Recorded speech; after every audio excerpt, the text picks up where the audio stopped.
Tired of wondering what's inside your new CyberLode router box? Let's dive in and find out. We'll explore each component and ensure you're ready to set up your internet seamlessly.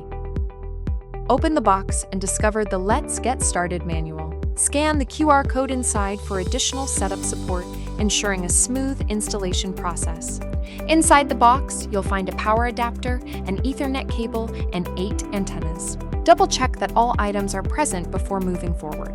Familiarize yourself with your router. Locate the reset button, a handy tool for troubleshooting any connection issues you might encounter. Your router is packed with features designed for optimal performance. Understanding these will help you make the most of your internet experience. Remember, the reset button is your friend in troubleshooting. Refer to the manual if you need guidance on using it effectively. For the best signal, place your router near a window or on an upper floor. Avoid metal obstructions and direct sunlight to ensure strong connectivity.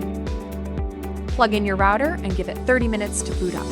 This time allows it to establish a connection and complete any necessary updates. Watch for the blinking lights as your router powers up. This indicates it's connecting and updating, preparing for optimal performance. Use the provided Wi-Fi name and password on the bottom of your router to connect your devices. Whether it's your phone, laptop, or TV, enjoy seamless internet access. By following these steps, you've set up your CyberLode router successfully. Enjoy fast and reliable internet connectivity throughout your home. Thank you for choosing CyberLode. For further assistance, visit our website or reach out to our support team. We're here to help you stay connected.